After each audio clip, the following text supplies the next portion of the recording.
Cats Hello, get into hello. position. Perfect. Perfect timing. Oh, dear. Hello, hello.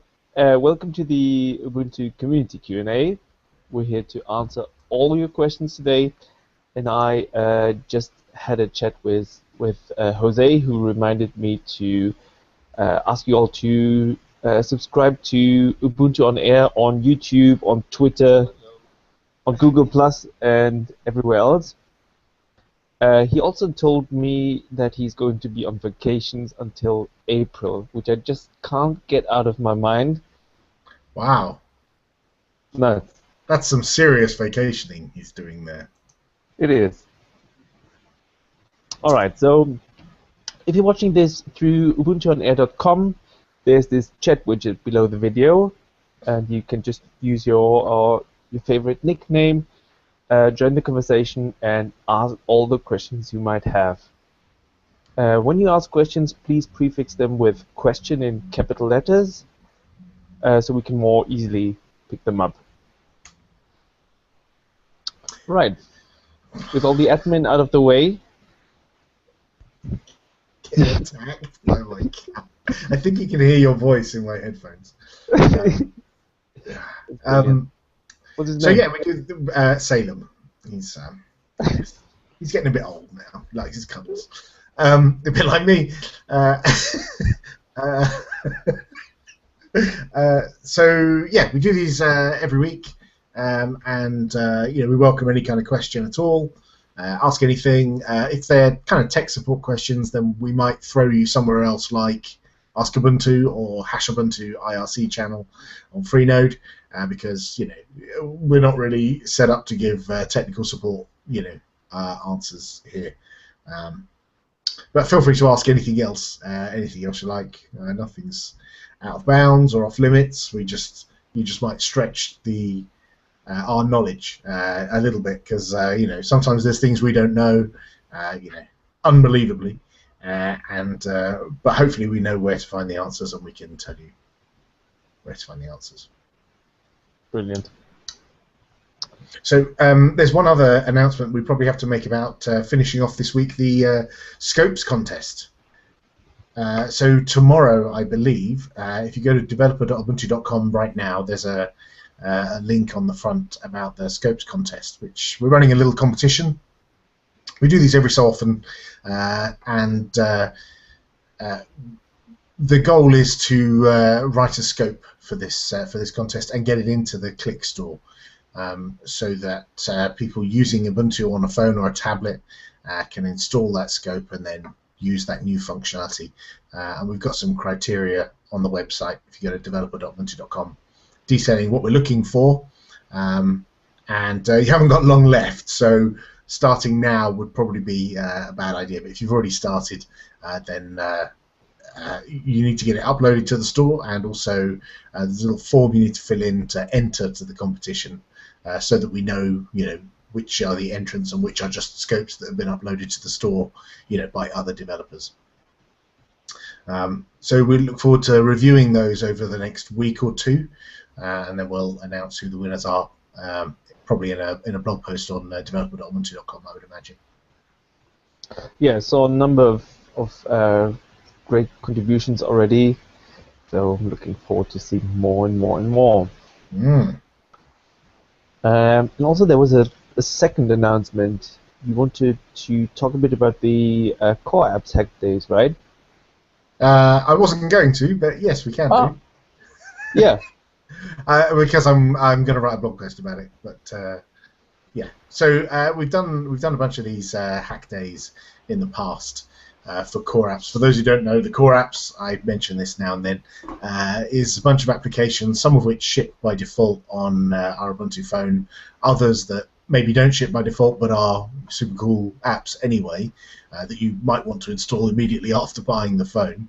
And the people who've developed those have been working on them for over a year now, and every so often we have a hack day to kind of focus attention on certain bugs or features that we want to get implemented. It's a good way to get together on IRC and figure out what we have outstanding, especially for new contributors to the Core Apps project.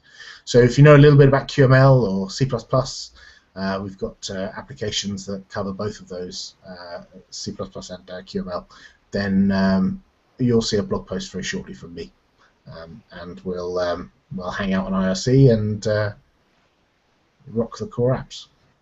Brilliant. Do you already know what you're going to look into, like specific apps or specific features? Any changes that we can look forward to? Specific apps, as in all of them. So we're not focusing on any one particular app, but we are going to pay close attention to those which have quite a bit of outstanding things to do. So, for example, I'll give you two examples. The calculator app and the weather app have both had a fairly major redesign from the design team, and that's obviously resulted in a lot of work to do in order to implement those designs. And if people are interested in weather or calculator, then there's a lot of things to do there. There are also things to do in all of the other apps as well. So it's not like, we only have one app to look at. There's 12 or so applications that across games and productivity applications and so on. So there's plenty of interesting stuff to do. But those are two examples of things that have a fair amount of work to do. And there's also the email client Deco. They've had a new design as well. I'm sure they could do with some help too. And loads of other apps as well. But I'll list them all in the blog post coming shortly.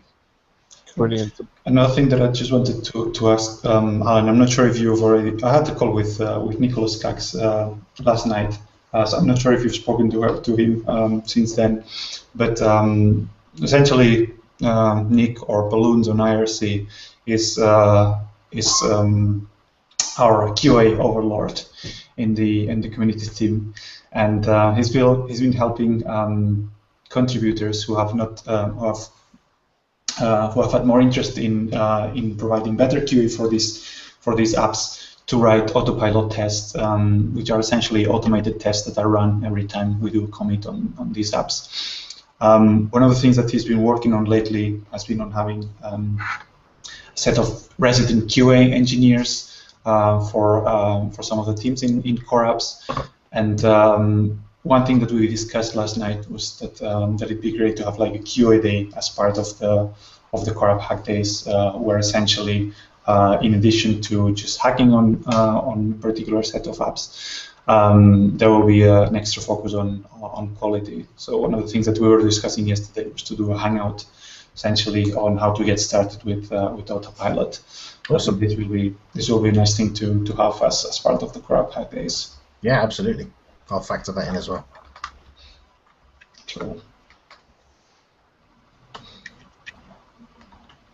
Cool. So should we start with the questions?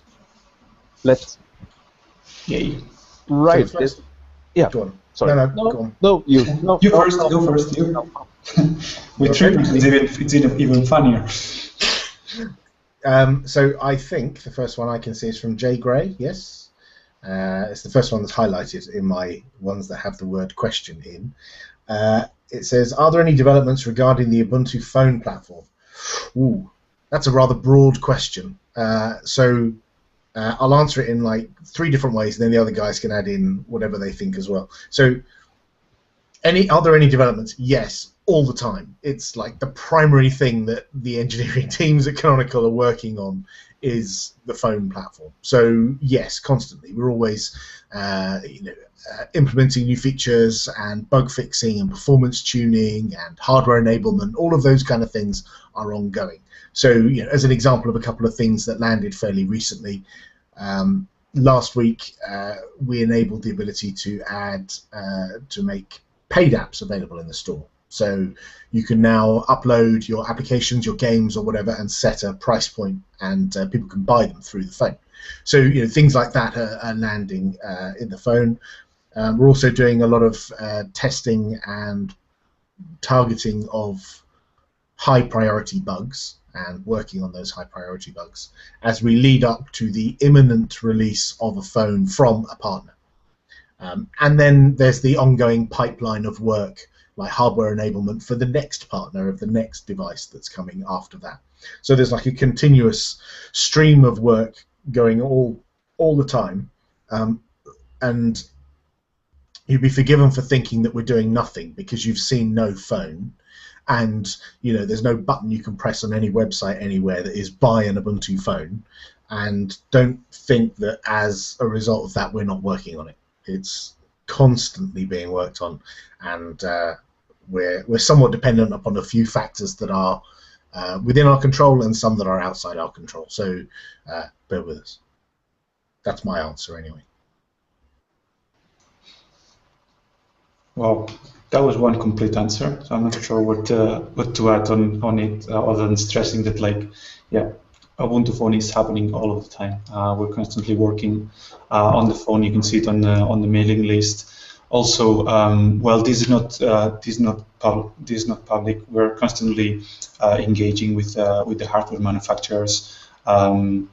Well, I mean, the fact that we're engaging with power manufacturers is public. The actual engagement is not, but we're constantly talking with them. That's the part that I wanted to stress, and we're getting feedback from them.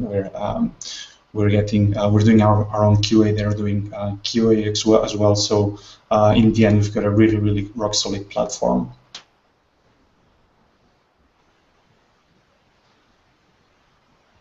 Anything to add, Daniel? Yeah, I just wanted to give a bit of a personal answer, because you can really, like, if you use the phone, and I've been using the phone for months now, you can really feel how much attention right now goes into fixing all the high priority bugs and all the everything that has to do with stability. That's the kind of stuff that is happening right now, and it really pays off. Like, it's just beautiful to see, and yeah, I'm looking forward to all the additional changes which come in now, because new features are also going to land on the phone, and I have the feeling that this is it's a stable thing. Like, you can use it every time, and because everything has been tested automatically and also manually, it's just beautiful to see.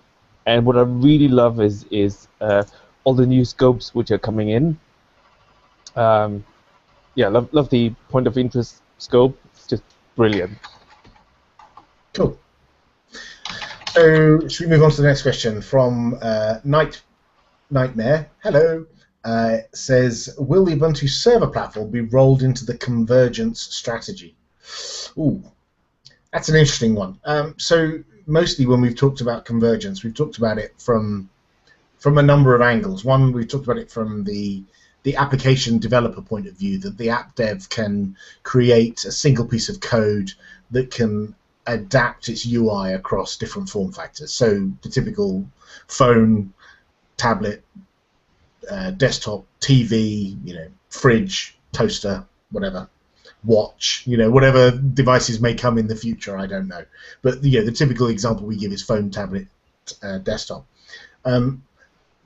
However, there's another side to it, which is the common, core platform across all of those, and that includes a server, a common kernel and common userland utilities and package management. And I can see us reusing a lot of that we've learned on the phone across the tablet and the desktop. I don't actually work on the server side. We work on the kind of device side of the business. So I'm not entirely sure what they're doing at the moment, but I can envisage there being some commonality across them. Yeah, there was if you have a look at Summit Ubuntu.com, you're going to see one or two sessions which happened at the last online summit, which were about bringing the good stuff we've learned on the phone to the server, like image-based updates, for example. So you are going to find more information there, and it makes a lot of sense. These image-based updates, they are super stable, so that's one thing that could happen there. And also, that's stuff for the future, obviously, but for example, shipping services as something like Click, where you have, you have a confined service, a confined app, something like this, shipping that on the server, that would be brilliant. So I'm sure that's going to come further down the line. Cool. Next question is from Hello World, I think. Hello Word 1, maybe. Can't read from here. My eyesight's going. It says, "What have you learned from Yola?" Wow. I don't know. I guess in the same way that we learn from all of the phone platforms, we can see, what's a success and what's a failure, and what parts of the user interface are successful or work well or what don't. And we look at all, not just the open source competition, but also things like, as well as Firefox OS and iOS and Android, you'll often hear us when we're having conversations about how to implement something. Someone who's an expert in that area will say, well, Android does it like this, or iOS does it like that. And the same thing happens with Yola.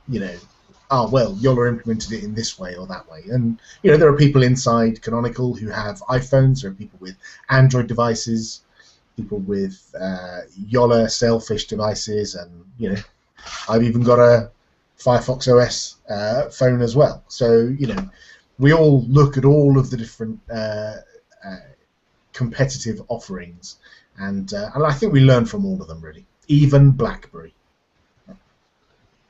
Yeah, especially the UX and design guys. They also did studies and found out what's working well on other platforms. And what's interesting is also that a lot of people within Canonical and the engineering teams who work with Qt and QML bits, a lot of them used to work together at Nokia before, or in other Qt-related companies. So we all have friends sitting in the other companies, so there's a lot of exchange happening all the time. So that's and even in IRC channels, you'll find a whole bunch of Canonical and Ubuntu people hanging out in the Yola IRC channel, and there's a bunch of Yola people hanging out in the Ubuntu IRC channel. We're all, keeping a little eye on each other and seeing what developments everyone's got. It's quite an interesting way of working that's very different from, you don't tend to find yourself sat in a BlackBerry IRC channel or an Apple iOS channel and learning, through an open process of what they're doing, because companies like that tend to keep everything very secret, whereas people like us and Mozilla with Firefox and Yola with Sailfish are doing things a lot more openly, and so we're a lot more open to sharing. Next question. Another one from Nightmare. Are any of Ubuntu's mobile partners under any obligation to feed back any improvements they make back to the core project? Oh, that's an interesting question. Well, I don't know. I don't know what there is in terms of legal contracts between us and the partners, because that's way above my pay grade. But the people who work on the project with the partners are people who work for Canonical. So we have a team, PES, P-E-S, who have a lot of experience of working with OEMs. They've worked in the past with people like Dell, HP, Lenovo, Asus, Acer, and many others. And so they have a lot of experience of working with partners and taking those kind of feedbacks and changes from partners and feeding that back into the main product. So yeah, I would think, just from guessing from my perspective, a lot of that stuff will just naturally come back to Ubuntu. However, it is possible for handset manufacturers to tailor their user experience and to deliver things that are unique to them, to give them a unique selling point. So they may add additional scopes or additional applications that are exclusive to them, to give them a unique selling point over all of the other Ubuntu phones that might be in the store.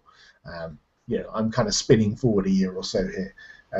when there's lots and lots of Ubuntu phones to choose from. And I would think those kind of maybe they're proprietary apps. I don't know. Those things probably wouldn't get fed back, but infrastructure changes and platform changes and framework changes, those kind of things would. So that was a spot-on answer, Poppy. Yeah. Also, if you have a look at ubuntu.com/phone, we talk about scopes and apps, and we talk about that fragmentation is not happening in the Ubuntu world, and at least from the conversations I've heard up until now, all the people we work with, they understand that the processes we're using, that open source, that's a positive factor. So I, like Popey said, that people do additional scopes to tailor the look and feel and so on. That makes a lot of sense, but I see less changes happening in the core of the phone somewhere, stuff that is proprietary. I don't see that happening. Yeah, it's good to see the Ubuntu having evolved actually to a true platform where you can build upon without having to change the insides. I think that's really good, and I think that's something that well, nothing that I think. There's something that OEMs tell us that they appreciate of Ubuntu. Cool. Right, let's. We've got loads of questions piling up, so let's burn through a few. Wolfgang asks, what did happen to Ubuntu Edge project? We asked for 33 million and we got 12 million. There's your answer. That's what happened. Sorry, my door. Someone's at my door. I'll be back in a minute. Don't worry, I'll take that. So yeah, essentially, in a nutshell, it's what Alan says. We made a promise that if we were not going to get that funding, this wouldn't be this project wouldn't come to life. However, as a reminder, we broke any crowdfunding records that there were. So it was really a success in terms of getting perhaps not on getting attention, which we did quite a lot, but like seeing as a company and someone who's working in Ubuntu, this level of interest of people who wanted that phone and the Ubuntu phone to happen, that was really rewarding. So yeah, thanks to everyone who backed the campaign. And just to be clear, we didn't get the money. So the money went straight back to the people who backed. Some people thought, oh, what did you do with that 12 million? And the answer is we gave it back. So next question is, since RTM is finished, will the desktop get a little more attention? So probably best to clarify that RTM isn't exactly finished as such. So RTM means release to manufacture, and we're somewhat abusing the term release to manufacture, because normally when a product is released, you hear of an RTM image or an RTM ISO or a gold image or something like that, and usually that means the final one, the last one. But we've had like 40 RTM images, and we're iterating in a channel called RTM. And so there's been news stories that have said, RTM is done, and therefore, the phone is finished. Well, the software isn't, 100% finished. As we said earlier, the partners are doing QA and we're doing QA. So it's not quite done yet, is the answer to that. And there was a follow-up to that. Will the desktop get a little more attention? So yeah, I mean, we have a desktop team who are working on the desktop, and I would anticipate as we move towards the next LTS, the desktop is going to get a lot more love over the next 18 months. Yeah, there's a lot of... Oh, sorry, go ahead. Sorry, then go. Yeah, there's loads and loads and loads happening on the desktop right now. Unity 8 is what we're already using on the phone and the tablet, and that's going to come to the desktop as well.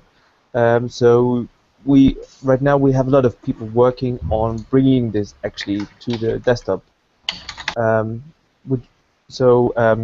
Stuff like window management support in Mir, for example, that's being worked on right now. GTK support in Mir already landed. So there's lots of infrastructural things landing right now, which are going to make Unity 8 on the desktop a possibility. And you can already install it, play around with it. So that's happening right now. And the beauty of this is going to be that along with Unity 8, we're going to get loads and loads of other good stuff on the desktop as well. Like, for example, confined applications, a working app store. All of this is going to come to the desktop. That's not quite finished yet, but you can play around with it already. Just install the Unity 8 desktop session Mir package, and you can have a play with it. So there's loads and loads happening, but if you're using Unity 7, you're not seeing this right now. Yes, you're on the stable Unity 7. Yeah, so if you want to live on the edge, then you should definitely try the Unity 8 session. But yeah, I mean, just to essentially, I wanted to add very little to what Daniel was saying. That was essentially what I wanted to communicate. That while if you're still using Unity 7, you haven't seen much of this work. The fact that we have focused on the phone hasn't meant that we haven't focused on the desktop at all. So a lot of these technologies are convergent technologies. So Unity 8, for example, has received a lot of attention, and that has meant that that the transition from Unity 8 phone only to Unity 8 desktop, this will make it a lot more easier. So yes, we have been focusing on the desktop still, or on desktop technologies, even though that hasn't been that visible. And focusing on the scaffolding has also meant that we get really good set of technologies. I'm not sure if you saw this video posted about a week ago. It was from Michael Zanetti, one of the Unity 8 developers, where essentially in 3 hours he managed to get the phone apps running in windowed mode on Unity 8, which was quite an amazing feat, especially because of the fact that, yeah, I mean, other than the fact that he's an awesome developer, the fact that he got it working in 3 hours means that the platform underneath is something quite solid and quite extensive also. So yeah, looking forward to this actual landing on the desktop. Okay, we've got loads of questions still. Akiva asks a daft question, so I'm going to skip it. Nothing Much says, will the Ubuntu Edge case be used by any other company who wants to make an Ubuntu phone? I assume that means the form factor, the shell. Probably not, I would imagine. You know, they could develop something that looks and feels a bit like an Edge in the future, but we're not actually looking to develop the Edge at the moment.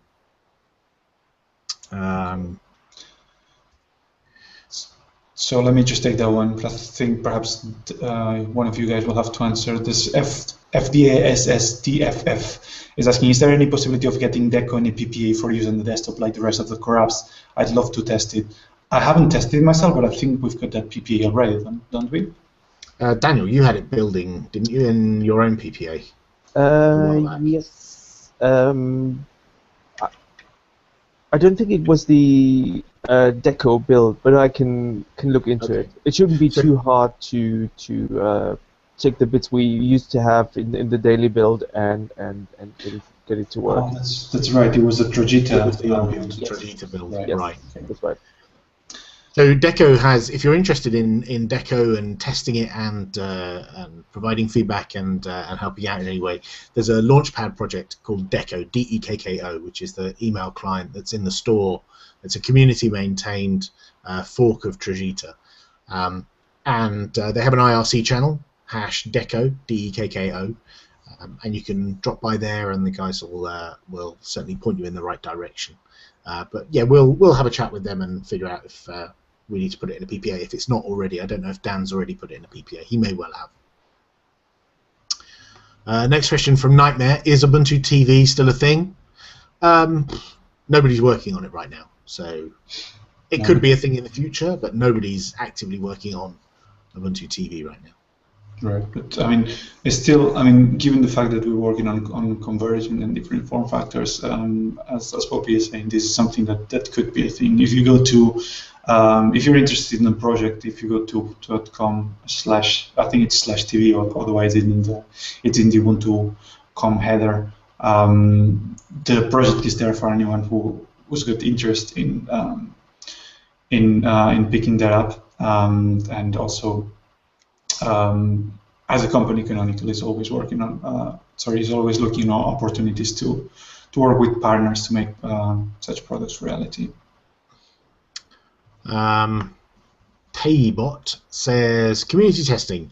Is there any way we can leverage the community testing to enable faster, stable release?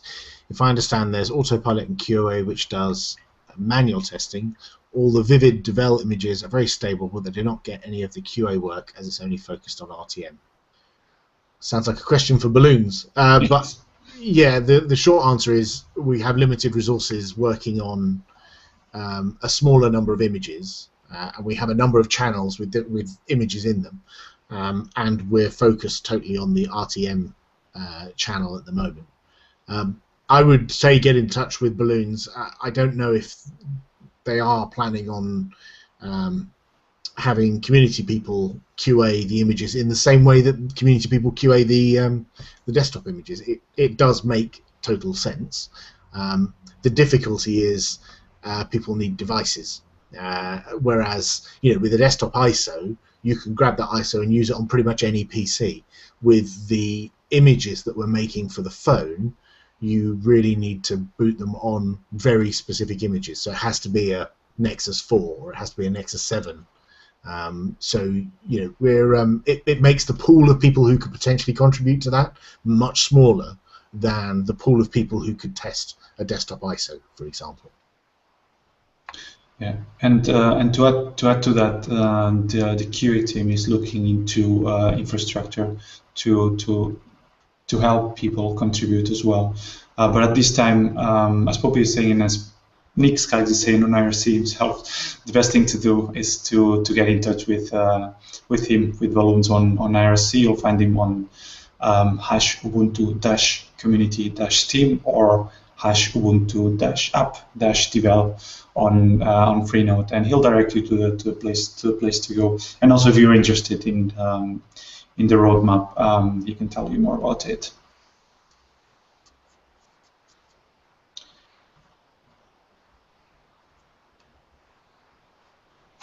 All right. Next question from Akiva ThinkPad. Are there any pressing deadlines that need to be met that could use some shoring by community members? Well, it depends on what we're talking about. I mean, Ubuntu is a huge project, so we could talk about the phone. We could talk about the desktop. I mean, in terms of the desktop, which is the one that's got the most regular cadence, if you go to the release page, you will see all of the deadlines. Let me just post it. In terms of as we said, we're iterating on the RTM image. So anything that you could help with us in terms of reporting bugs, testing the images, reporting your experiences on the mailing list, doing translations, anything will help. As we said before, we're working continually with manufacturers. We cannot just communicate a release date right now, other than the fact that we're continually working with them to ensure that we've got a rock solid image and to get a product out in the market soon. Okay, next question is from WXL-Tab2, a name that trips off the tongue. Are any ports active? I'd love to test on my Galaxy Tab, but the info on it is super outdated to the point that relevant files were hosted on Ubuntu One, right, which was shut down, so those files are no longer accessible. So porting is tricky, and a lot of the ports were done a long time ago, and some architectural changes were made to the way the images are created. And I think some people decided not to keep up with that, whether they lack resources or time or skill, or I don't know. And another contributory factor is our porting guide, which is on the wiki.ubuntu.com/touch/porting, is woefully out of date. And everyone's so busy working on getting a device ready to ship, which will ship in stores and you'll be able to go out and buy one, that the porting guide has taken a bit of a back seat. So I would love for us, and when I mean us, I'm talking about people who have experience in porting, people inside Canonical who have deep knowledge of the image structure and how it's put together, and people who have devices, people from XDA. I would love for some of those people to come together and rewrite that porting guide, because I'm sure that there are big chunks of it that are wrong, but I personally don't know which bits are right and which bits are wrong. So I would love for it to get rewritten, and I think that would help. But unfortunately, trying to get time from people at the moment is very difficult, because as you can understand, we've got commercial arrangements with handset manufacturers, and we've got software to get done, and oh look, it's nearly Christmas. So it's quite difficult to get that done. But it's something. It's on my wish list. Yeah, the people building the images, working on the infrastructure, on the build tools and everything, they're the most busy people right now, because they're spinning images all the time. So that's probably the biggest issue, as Alan said. But I know that, for example, the Nexus 5 port, for example, is fairly active. And if you have a look at the individual ports pages, they're linked from wiki.ubuntu.com/touch/devices. There should be like a contact address for the maintainer of the individual port. So if you have a device that's listed there, ping them, ask them what the status of things is, if they need any help. That might be a good course of action. Yeah, I mean, one of the problems is, it's a little bit difficult to do the porting if you don't have the device. If you have that device, then you're at a significant advantage over people like me. I don't have a Galaxy Tab 2 or any other Samsung phone, so it's very difficult for me to contribute, and I've never done any porting, and the documentation is out of date. It's kind of one of those things where we need to bootstrap it again with people who know stuff. So yes, it's on the wish list. Next question.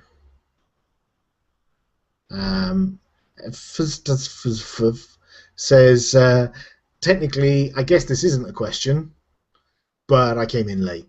Okay, that makes it a question then. Did you guys mention the Padwan service yet? No, we didn't. And I don't really know anything about it. No, I was hoping you probably say, yeah, but... Well, I know what it is because someone pasted the link at me about 2 hours ago.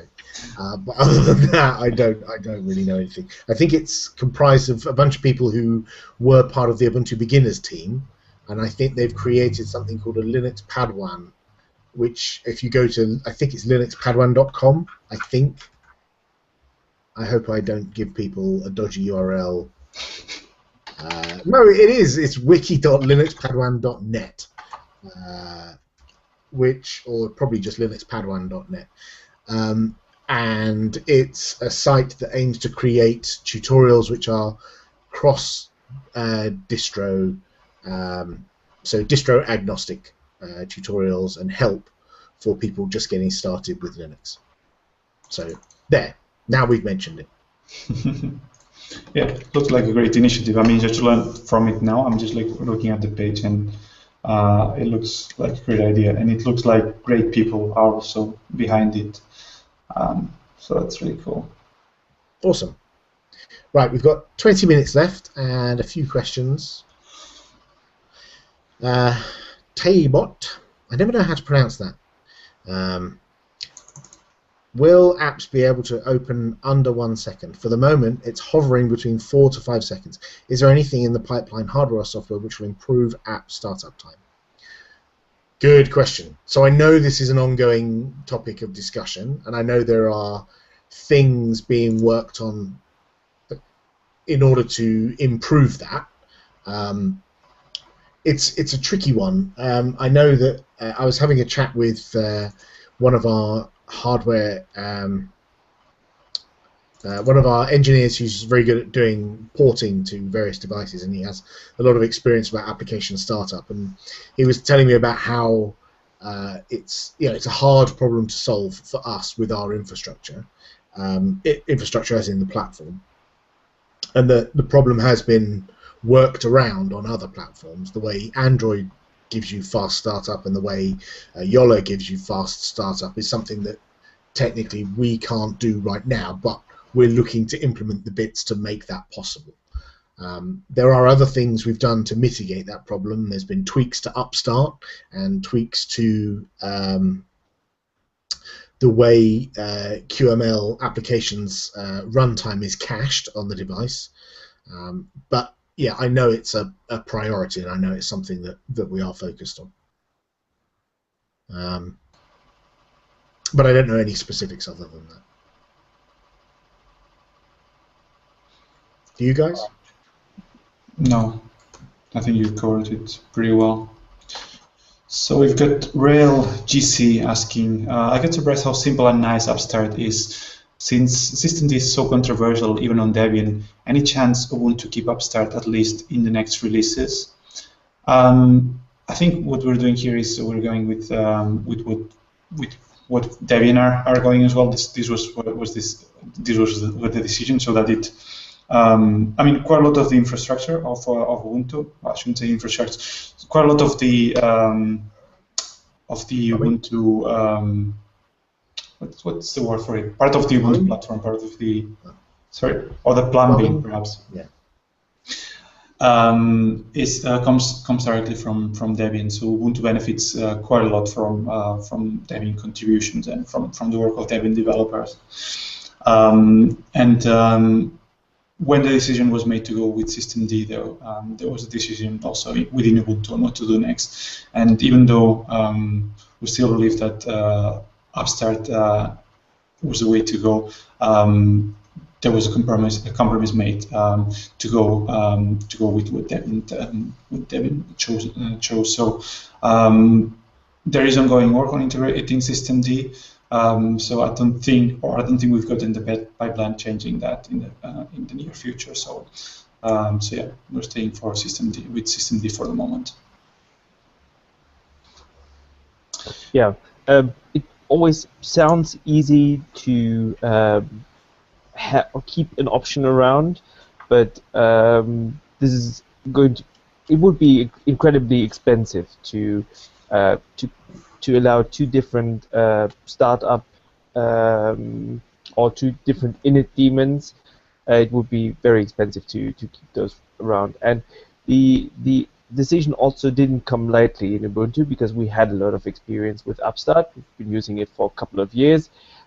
We had the core developers of Upstart were working on Ubuntu, so there was a lot of overlap. So the decision didn't come lightly, and systemd is going to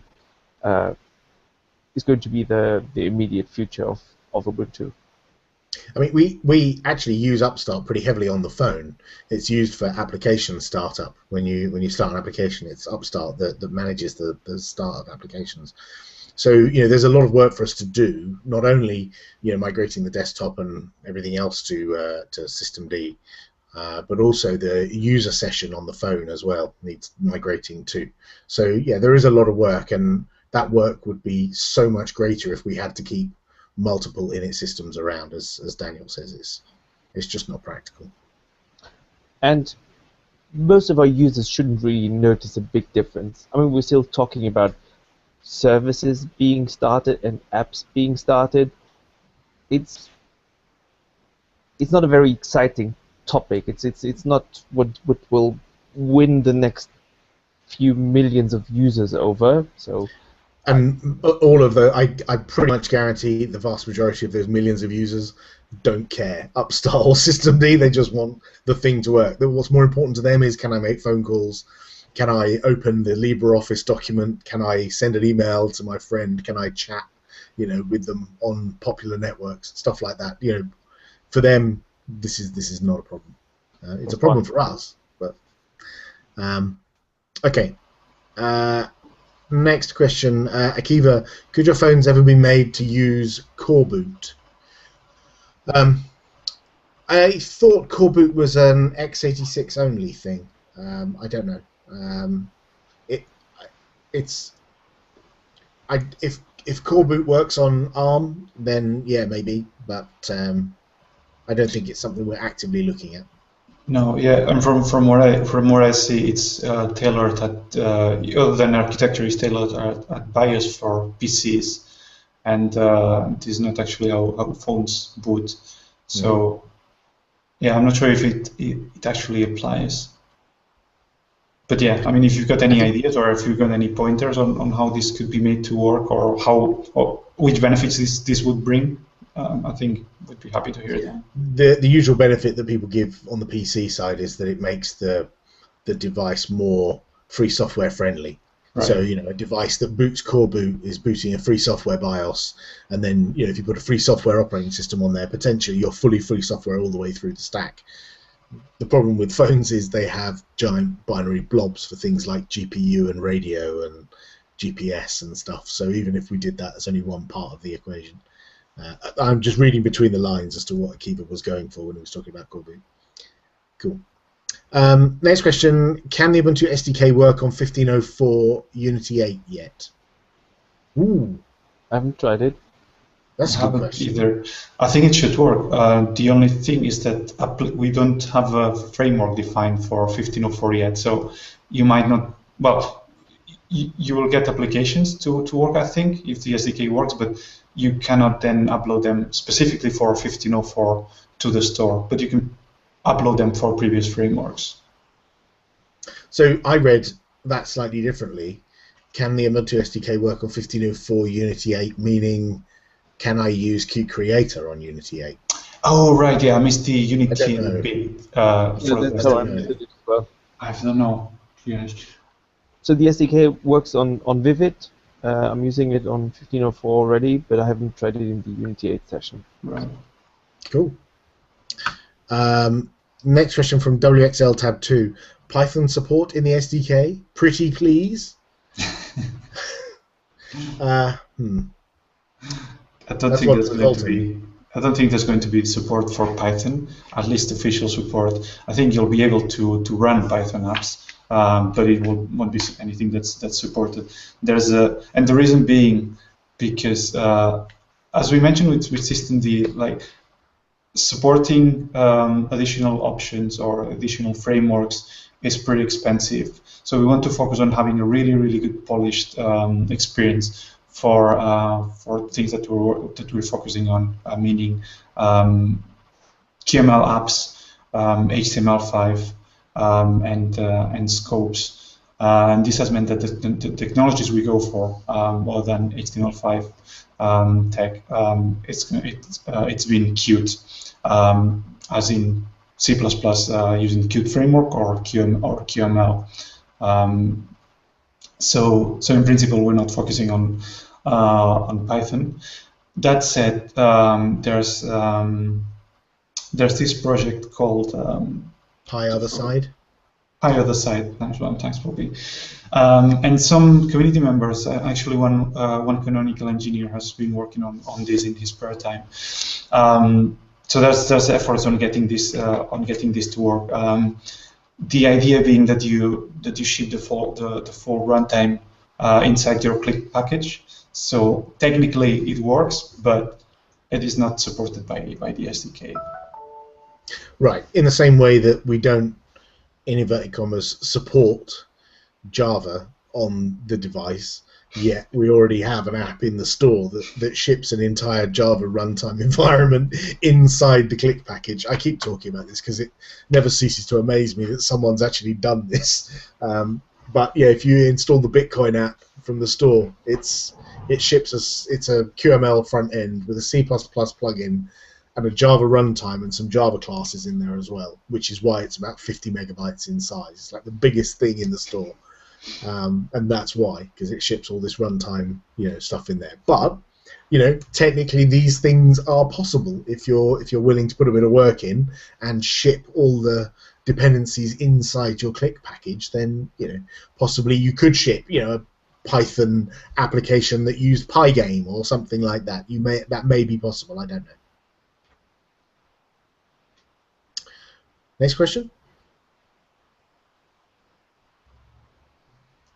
Oh, sorry. You were sat still, and I thought you both froze, but it wasn't. Taybot says, "Will Qt 5.4 make it into 1504?" That's a question for Timo Yurinki, Merv on IRC. Probably yes, I would imagine so. He's on top of those kind of things. And we've got plenty of time before 1504 ships, so I would imagine so.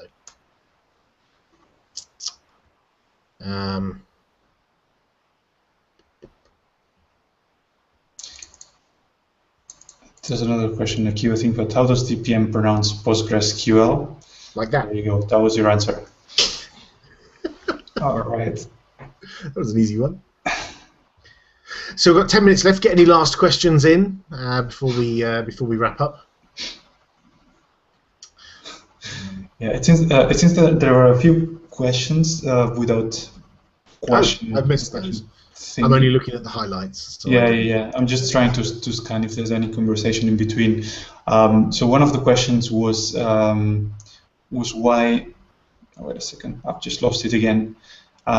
Just to wrap up the talk about languages supported by the SDK.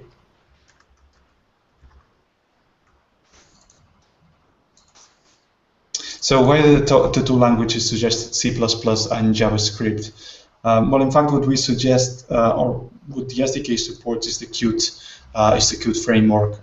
If we were to choose two top-level languages in there, we'd say it's QML and C++. The reason why JavaScript is mentioned is because you can use JavaScript you can embed JavaScript in QML to provide the logic for your application. So QML is a declarative language, meaning that you essentially describe how the UI works and interacts. But if you need more complex logic, then you can use JavaScript to provide that.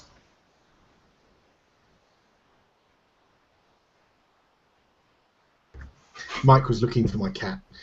Here he is. There's another question. Yeah, okay. Akiva Tinkvat is asking, next canonical event. I'm not sure what you mean with that, if there's any canonical sponsored event or Ubuntu event. But yeah, if you can clarify that, we'll be happy to answer.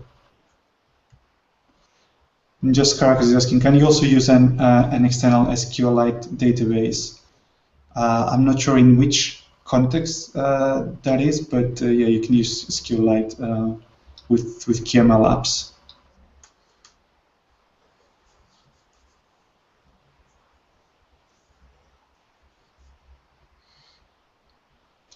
Old Guest is asking, if I buy an Ubuntu phone, which will be the advantage of using Ubuntu on a Unity 7 computer? Will there be any type of interaction between the two, or do we just have to wait for Unity 8 and the desktop? Thank you. So essentially, right now, the interaction that you will have with the phone is that you'll be able to access the files when you plug in your phone to the computer. We're using standard MTP, so you'll be able to upload music to the phone and to delete and add new files. If you're a developer, you'll be able to use the SDK to run apps on the phone, but for the full integration, you'll have to wait for Unity 8 to come. I think the question was more do I have to run Ubuntu on my desktop in the same way that, you know, to maximize the use of an iPhone, you have to run OS 10 on your desktop or laptop? That's how I interpreted that question. And the answer is no. You don't have to wait for Unity, because we don't hook the phone into the desktop in any way right now. I think that's my answer to that question. Anyway. Makes sense. Yeah.